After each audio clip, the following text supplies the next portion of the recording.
Hello everyone, welcome back to another episode of our entitled parents. In today's episode, my dad, 51M, controls my 21F, money and what to do. Baby shower, drama over alcohol. I'm a mistake and only good for child support in my mother's eyes. Before we get started, make sure to subscribe so you will never miss a video. So let's get started. My dad, 51M, controls my 21F, money and what to do. M20F and my dad is controlling over my money. He tells me he wants me to save up for the future. The other day he took $500 from me without telling me. Is this allowed? I offered to pay for rent. I asked him about it and he was like, I already took $500 from you, thank you. I'm not mad about that, but he didn't tell me that he was going to do it.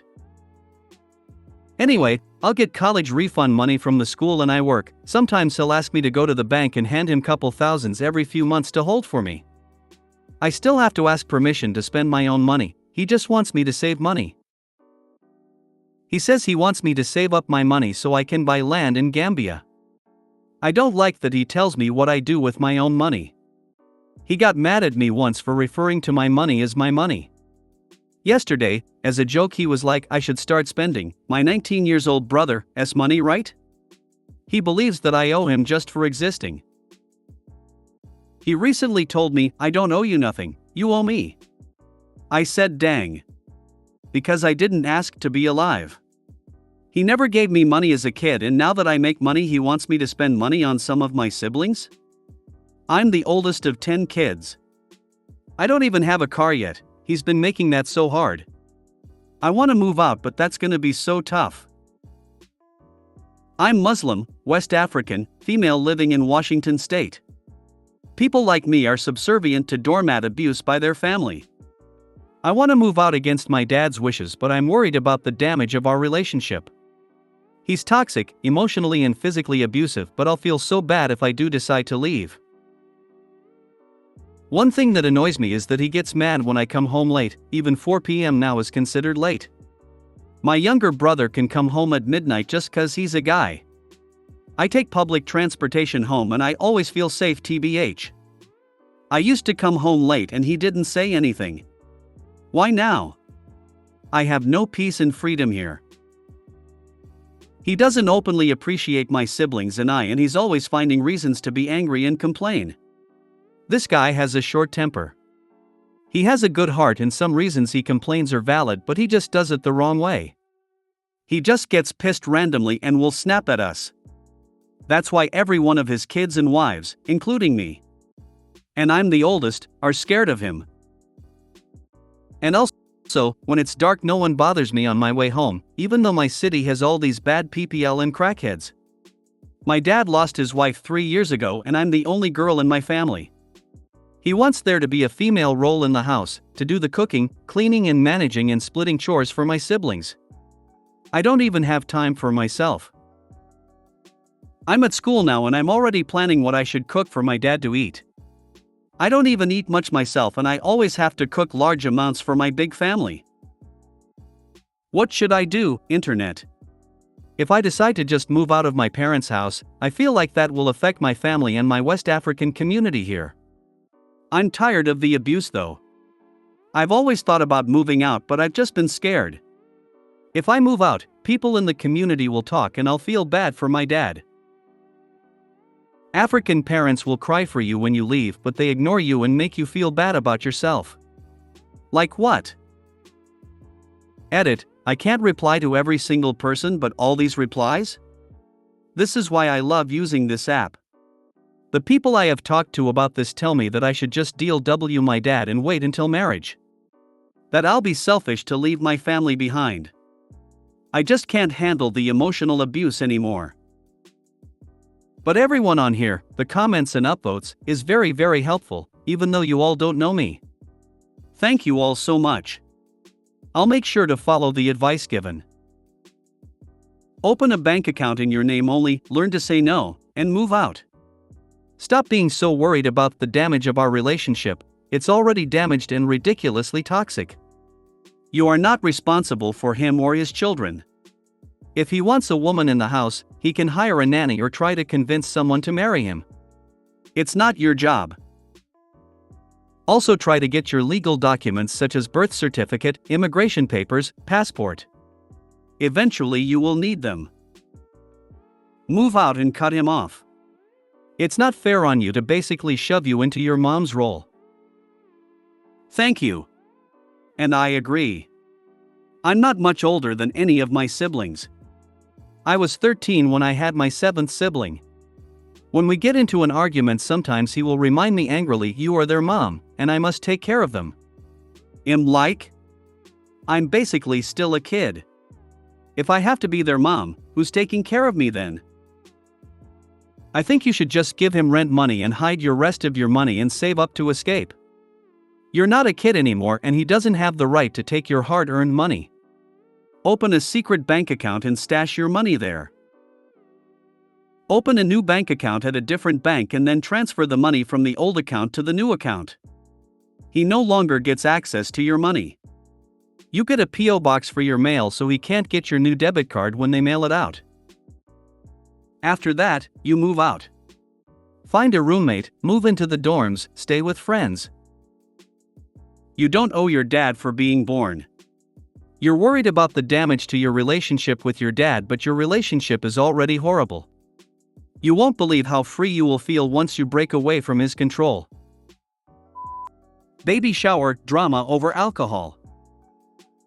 Hi everyone, any and all advice is much appreciated. My mom, myself, my Sale mom and a Sale best friend are planning a baby shower for my brother and Sale. My husband and I live in a HOA private community with a clubhouse. Our son's bris and his first birthday party took place at the clubhouse and was lovely. My mom and I thought it would be perfect for the baby shower. Sale mom and best friend agreed. My husband and I were about to hand over the $300 security deposit, separate rental fee, and a copy of our homeowner's insurance policy per rental agreement requirements. My Sale mom read the agreement and paused when she came to rule of 0 alcohol allowed on the clubhouse property. This is the only rule typed in bold and all caps. She asked me if she could bring it anyway. I said no, as it is a huge liability. Sale family are massive drinkers. Example, my bro and a Sale wedding/celebration took place on a WKND with 26 ppl total at a destination Airbnb. Sale parents brought 12/5 of vodka, 750 milliliters, bottles and 12 handles of vodka, 1.75 L, bottles for the weekend. My husband helped my Sale parents pack their car when it was time for everyone to check out, and the only liquor remaining was 3 750 milliliters bottles and one 1.75 L bottle. This is not judgment towards them, just trying to paint the picture for everyone. They have cameras inside and outside of the clubhouse. Violating any of these rules can result in a lien being put onto our home. And what if someone drives home from the shower drunk and the unthinkable occurs? My husband and I will be liable since we are the ones whose signatures go onto the rental agreement. We have other facility options, but the cost would be significantly higher, $5,000 to $8,000 at a private party room in a restaurant, of which my Sale mother cannot afford even half. My parents could pay for all of the cost but are not willing to shell out an additional several thousand grand just so alcohol is served. In the last 48 hours, a Sale mom has asked me, my jaw dropped with number 3. 1. Can we sneak the vodka in big water bottle containers? My answer, no. 2. Can I sneak it in a cooler? Again, no. 3. Can you ask the management company and HOA president if they can make an exception for this event and cross out the alcohol rule? She then told me, it doesn't hurt to ask. My husband and I have lived here for 10 years and have a child. How should I respond? Your help and guidance is much appreciated. The response I sent. That question will hurt to ask. Asking the HOA to make that exception is worse than sneaking it in. The clubhouse, pool and playground are owned by the village of Timber Grove. A portion of our HOA fee covers these private amenities exclusive to residents of the neighborhood. Every homeowner in our neighborhood pays a monthly HOA fee, as obligated by law. The management company can put a lien on my house for any type of violation. My husband and I would have to go to court to have the lien removed, and a house with any type of lien cannot go on the market until the courts and HOA agree to a resolution. A lien gives a percent of the home ownership to the HOA. We have full 100% household ownership rights, and risking that is not up for discussion. I hope you understand. The shower is no longer taking place at the clubhouse. Where will it be? That's SIL mom's problem. It's like they're going to bring alcohol no matter what you say. If I were you, I'd have the shower elsewhere. I don't see this ending well. Sounds like they're physically dependent on alcohol.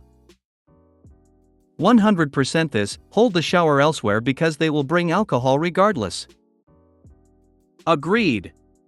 This sounds like they are going to break the rules at your own detriment. Tell them they can schedule the event at an appropriate location based on their needs. Do not hope for the best. They will disappoint you and possibly cost you penalties for them breaking the rule, because they absolutely will. I'd lie and say after asking the HOA canceled our application for the clubhouse, now we gotta find another venue. This is the exact approach. Yup, this is the most diplomatic answer to your dilemma. You need to put your foot down. There will be no alcohol at this shower. None. Attend or don't, there won't be any alcohol at this venue. This is a baby shower, not a frat party. Honestly, it sounds like they are chemically dependent on alcohol and absolutely need it to get through their day. Nope. You are dealing with an alcoholic. I would message SIL mom and tell her that it has become quite clear that having alcohol at this party is of great importance to her. This makes using the HOA venue impossible, as they have a zero tolerance policy and your home is collateral if the rule is broken. Due to the constant asks about an exception, it has become quite clear to you that you cannot guarantee this will be an alcohol-free event. Risking your home is not worth it, and you think it's best if they have the shower at another location. I'm a mistake and only good for child support in my mother's eyes. Not sure it's gonna apply here, but it's one parent, not both. Buckle up, it's gonna be a long one. So like I said, I was an accident. The doctor told my mother she'll never have kids, then I came along. My dad was young, she was 6-ish years older than him. Well, leave it at that. After I was born, she actually had something to do with me. That was until she met her now current husband. She tried to tell me he was my biological dad and kept pressuring me at 2 years old that he was in fact my father. When at the same time my bio dad had visitation every other weekend, she claimed he was just a friend. He eventually told me. My mother was livid. 2 years later she had another kid, my half-brother, and that's when her manipulation really kicked off. At 4 years old I was changing diapers, getting my brother dressed, even waking up in the middle of the night when he cried to make him bottles. Potty training, formula, diaper changing, etc. Where up to me. She told me that this was normal and that older brothers are supposed to set an example. Meanwhile, I was off and on seeing my dad every other weekend. She hated it, and would tell me that he wasn't coming to pick me up, or that he didn't care. When in reality, he'd call to ask to have me on his weekend and she would flat out say no, even going as far to take me to a meetup spot that was more of a drive for my dad than it was for her, just to prove to me that he wasn't coming.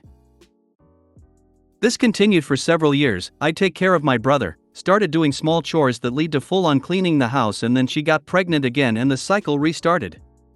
My second brother wasn't so bad, not as bad as my first, but I hate to say that I started to loathe them both, while they had brand new shoes, clothes, etc. I got hand-me-downs and wore shoes that the soles were falling apart. I literally had to duct tape them together just so that way I could walk in them. There's more in the in-between, but if I continued with the physical and mental abuse this woman caused me, this post would be longer than it's going to be. I'll just fast forward to when I was 13, about to be 14, when I finally had enough. At this time I had swapped custody between my bio mother and my dad because of issues my mother causes, such as moving out of state, which at the time was against court order, and my dad made a mistake, which had been resolved by this point. Nobody's perfect. At the time I was in homeschool, failing every class, because my public school had sent me to the hospital, because although she was a stay-at-home mother she was unreachable and it was assumed that I had gone to school with appendicitis.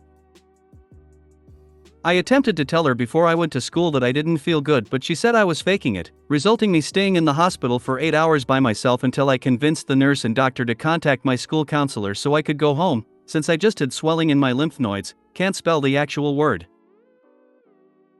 I had my eyes open by this point and I finally told my dad I wanted to come home and started a fight with my bio mother cause I had enough. She would then call my dad and ask, "Do you want him?" As if I was just property to her. Needless to say, yes he did, and after a long awkward 2 weeks I was shipped on a plane headed towards east. Dad had moved states too, as the state we are originally from as well, dumb, on the west of the country. After a long story too long to make short, I came to where I call home. Got my grades up and graduated. My dad remarried to this awesome woman that although is my stepmother I just call her mom. And the bio, well, no one has heard anything more than a happy, insert special day here, and eventually nothing at all, and now after 10 years I say to this day I'm doing better. No, it wasn't a they all ride into the sunset stories cause those don't exist. We had our ups and downs as any normal person would, but overall way better than the abuse I was in. I realized recently that I may have residual trauma when an innocent event made me flinch and take me back to when I was that kid that had to bow before the highness herself. So I started therapy, and after talking to a friend they said maybe I should post it here. There was a lot more abuse that happened to me as a child and I may share my story and explain, but this is just the tip of the iceberg. I apologize for my story being long and maybe not making sense in places, but I want to end this with a message I have learned from this. The blood of the covenant is thicker than the water of the womb, and no matter what you go through you will always find a way to grow and strengthen yourself even when you feel weak. After all, even black sheep's wool is found useful in other aspects. You are happy now. That's what matters. If you feel like you need therapy, seek it out. Also, if you feel like it, do something nice for your dad and good mom to show how much you appreciate being lifted out of that hellhole you used to call a home. This isn't necessary, but it would be a nice gesture. Hugs. I'm glad you finally were able to get away from your egg donor. First off, it's good you got away in someplace safe. So now how to deal with her, and it's a whopper. Nicely and politely when she asks for money cause we're family, or I raised you. You owe me, then it's time for the reverse Uno card to be played. Nicely tell her who's the real mother to your stepbrothers cause it wasn't her. Who got up in the middle of the night when he had to pee? Or clean the house every day after school? Or watch as any money I got had to go to you so you could buy groceries and stuff, which meant for you, not us kids. Then nicely hand her a bill for a rather large amount of money and tell her this is for 13 years of work. $20 hours for 13 years adds up. And tell her she has 14 days to get the money or it will go to collections. And then shut the door in her face. If you made it to the end of the video, thanks for watching. Don't forget to like, subscribe and share, and we will see you in the next video.